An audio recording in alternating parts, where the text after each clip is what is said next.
Rural Heritage on RFD TV is brought to you by Rural Heritage Magazine, a bi-monthly magazine featuring articles about farming and logging with draft animal power, small-scale diversified family farming and homesteading, and other aspects of our rich rural heritage. Rural Heritage Magazine, borrowing from yesterday to do the work of today. For subscription information, please call 319-362-3027 or order online at www.ruralheritage.com.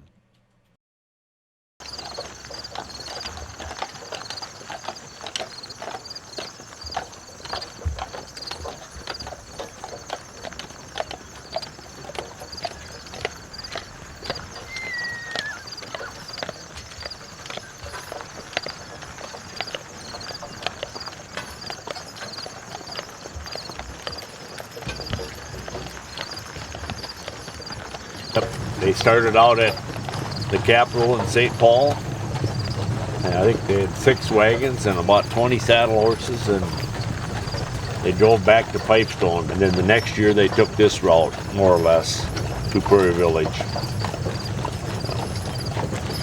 So this is our 40th year.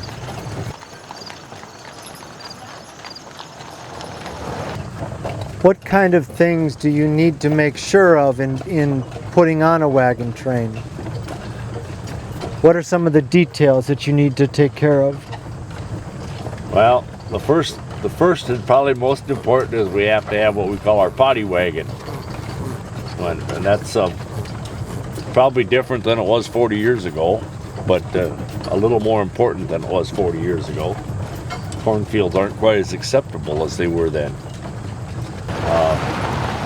We have to plan our route, kind of watch for road construction and change it accordingly, which at the end of our route the last day we're going to change quite a bit this year because they got a couple roads torn up, and try to make sure we have a stopping place, and that changed a little this year for us, and so we're staying in a pasture. We're kind of used to having a nice parking lot and bathrooms and running water available, and that we don't have any of that, so we're roughing it this year. So that'll be a little different. Everybody gets a mailing, so Barb does that 2 or 3 times a year. We have a Christmas or winter time get together for everybody just to visit, and so that's a mailing that gets done, and then everybody that's interested gets a letter about the wagon train every year with details. And we don't do a lot of planning for meals. Everybody pretty much takes care of themselves except for our second night. The fire department in the town of Wentworth, South Dakota comes up with a meal for us to purchase, so that works out pretty well. But then you have cooler troubles if you're trying to keep things cold. So. Yep.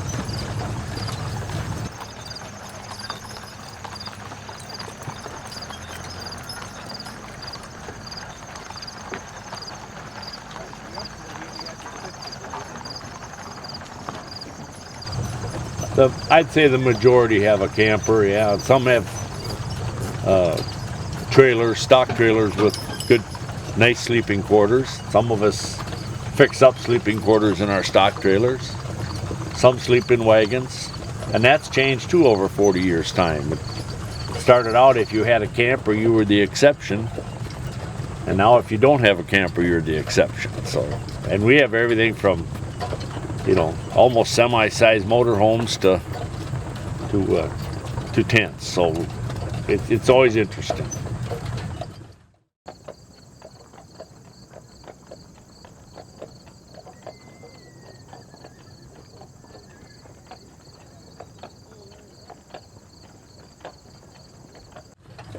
You must pray for good weather. Yeah, our prayers aren't always answered. Although we've never really had storms, but we've had some really hot days, and we changed up our route this year. Our first day used to be about 25 miles, and that too has gotten to be a little less acceptable over the years, as horses are in not as good a shape, and neither are the people who are sitting on their backs for sure. So this year we managed to shorten it, and that's partly why we're staying in a rougher spot. But so our both days are going to be about 18 miles or 17 or 18 miles.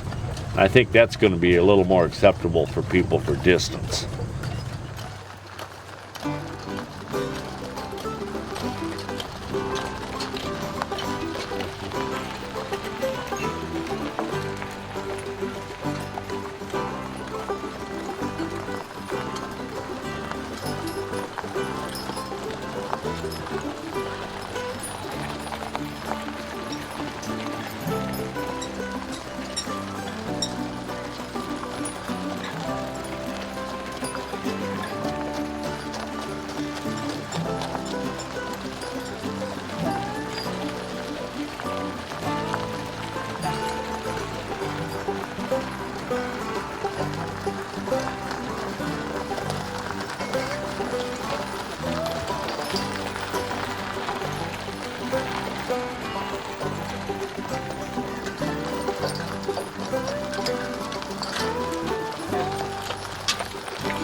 Yeah, all my horses are broke on the farm.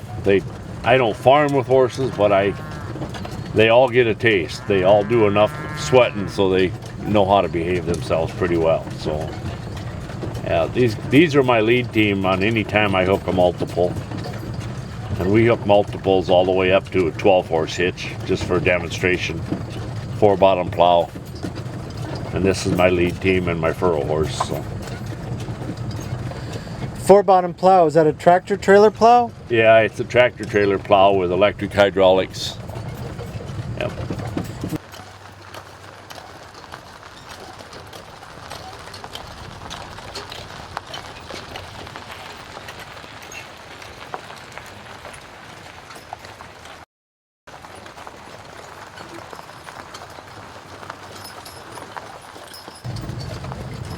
What do you like about doing this? I guess you do it mostly for the people. You got friends that we've made over the years, and you look forward to seeing them and spending a couple days with them. And I like all kinds of horses, so it's fun to see the different, how they work, how they're broke, how people train them. And I'm always amazed. Well, I think you get some pictures of ponies and stuff too, and you always think they'll never make it. Usually they'll still be dancing at the end of the day, and the big ones will have their heads down and just working. You know, they're tough little buggers, those little guys. They don't know they're little. No, they don't know it. That's right, exactly. I've seen them hooked on almost the same wagon as we're riding in, and roller all day, pay no attention. You know.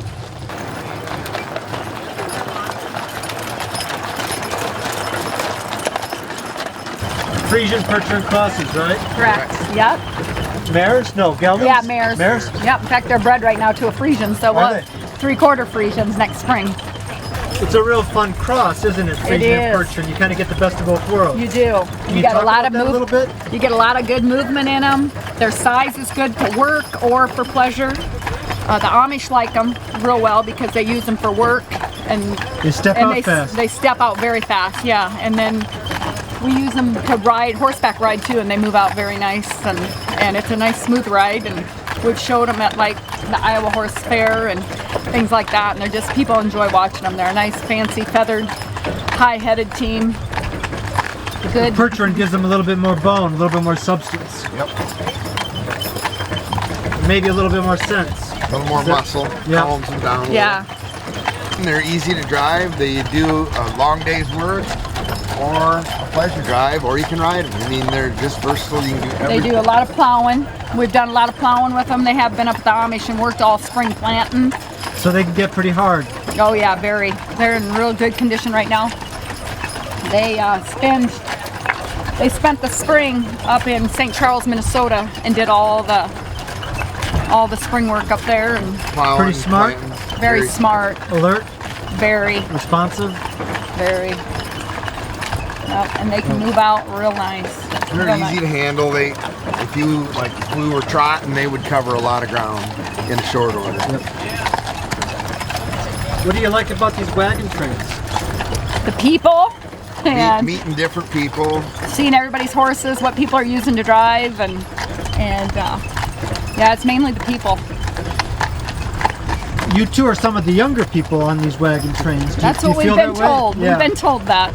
And people must be pleased about that. They it's are. nice to see some Yeah. younger blood coming in. We like to see when people come with their kids too, because Right. that really shows the interest for them for later years. Barb and Al usually have their grandkids with them, but they all had to start school. Same with ours. He's in school today. He didn't get to come either. He won't this year. Last time we did this 2 years ago, then my grandchildren hopped on when we got to Madison, so that was fun. No, we enjoy it a lot.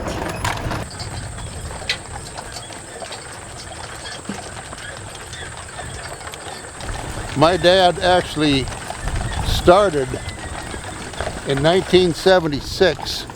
They hauled 6 wagons up to the St. Paul Capitol, and then they drove them back, which took 2 weeks. Back to Pipestone. That was a Pipestone Wagon Train. And then from there we went to Prairie Village, you know, and we've been doing that. And there used to be 3 wagon trains that come into Prairie Village. Now we're the only one. So it's been interesting. We used to go down Highway 30 straight west of Pipestone, but this is a little better, not so much traffic, you know. No, it's a lot of the old timers have died, you know. When did you lose your dad? 1989. So was he going on the wagon train up till close to the end? Oh yeah, oh yeah. Right. And he died at 62 years old. So yeah, he. I remember that the first times. We didn't have near the horse trailers and camping and Organization. oh man, Were you sleeping in your wagons or tents or back to wagons pickup on trucks? the ground, Yeah. sleeping bags under the wagon. And that was for 2 weeks almost, wasn't it? That Yep. first one? Oh yeah. Yeah, and some towns would put us up there. They knew it was coming. Most of the towns are pretty good. Once in a while, but most generally they were good. That gives you a real feel of what it would have been like years ago. Oh More man, yeah. Then every now and then a horse would lose a shoe. You know, a shoe would come loose. No, it's been interesting. I wish I knew how many horses I went through since we started. A lot. A lot. You like the Percher and Belgian cross? Or that Yeah, just happened to be yeah, what you yeah, like that? yeah. You think they got more vigor than maybe you did? Well, Belgian's a little bit more calmer. Actually, I would lean a little more towards the Belgian. My dad had Belgian, so you just kind of go with that, you know. But yeah, I bought these down to Waverly. They matched good. They were broke good, and that's what I wanted because we give rides in town. Been doing this for years. I don't think I've ever been without a horse.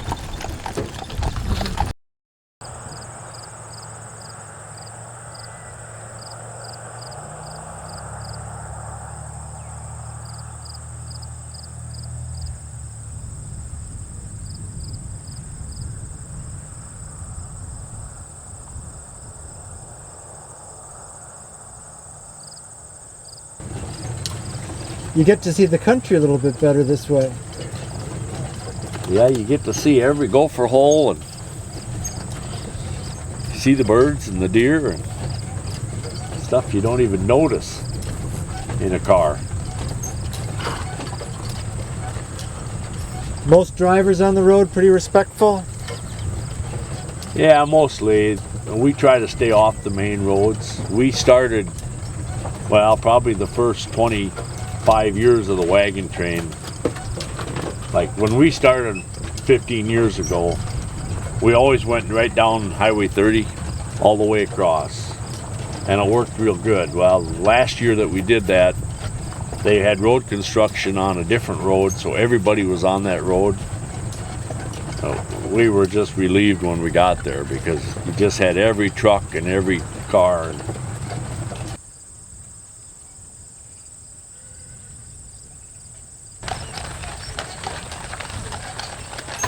So tell me about your horses. They're 6-year-olds, half sisters,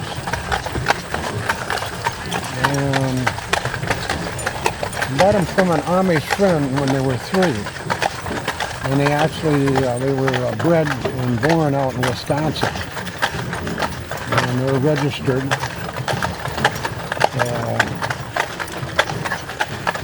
Yeah. What are their names? Donna and Polly. Do you breed them? I'm gonna, yeah. You might, hopefully. down the road. Yeah, I should have done it this spring. I didn't get things done right away. I wanted them bred early.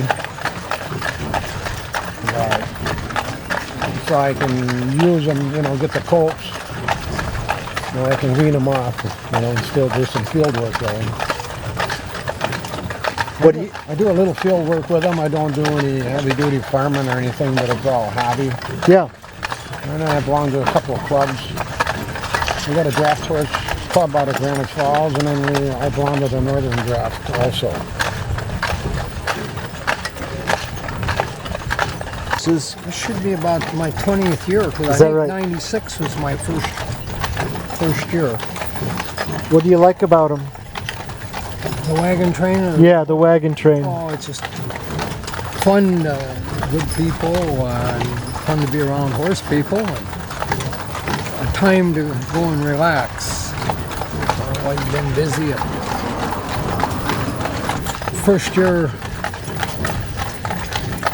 came a guy from Claremont, a friend of mine, came over and went along. Well, we drove this thing with our car. Golly, he said, what in the world are we going to do for 3 days, all day long, sitting in that wagon? So I brought some magazines along. Maybe a guy read. We never looked at a magazine. It's just so many people to visit with and just relax. This is Pat and Belle, 2 registered Belgian mares. They're 17 years old. Bought them 6 years ago. What do you do with them besides this? I plow with them, disc, cut hay, plant corn with them. Spread manure? I just got a spreader here last week to fix up and to use for that. But, do you farm at home otherwise, or? Yeah, I farm, grade roads for 2 townships, and then in my spare time I do some part-time truck driving. Okay. How many of these wagon trains have you been on? This is my 5th one out of the last 6 years. I just got these little sides down. We got this netting on here. It slept just as nice as can be in here. You bet. Is that where you'll sleep tonight? Yep. Inside the bed of your wagon? Yep. These lay back almost flat. Put a blanket over you and away you go.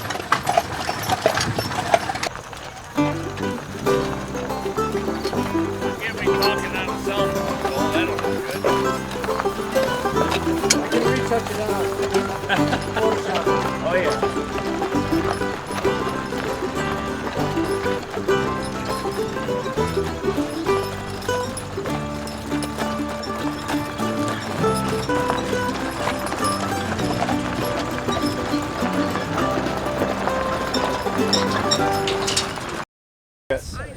Step in the back so people can get in and out easy. You can give a lot of rides.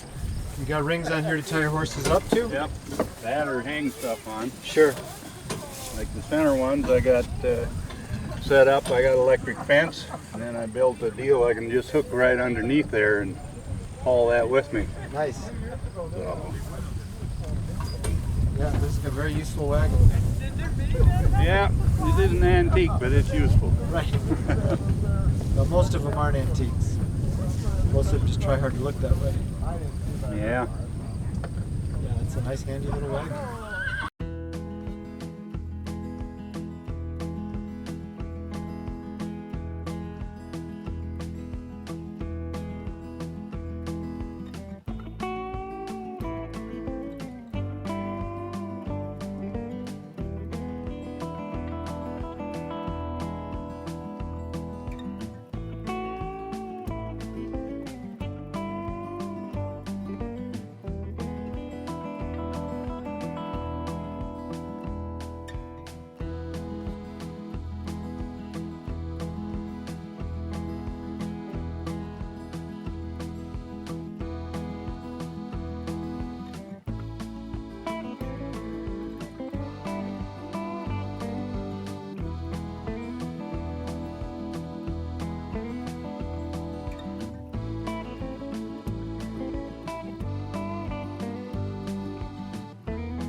This program is available for purchase. To order your copy, please call 319-362-3027 or visit www.ruralheritage.com. Rural Heritage is a bi-monthly magazine dedicated to draft animal farming and logging, as well as other aspects of our rich rural heritage. It is published by Mishka Press, which also offers a complete line of Back to the Land books, DVDs, and calendars. Call or write for a catalog or subscription information, or visit our website at www.ruralheritage.com.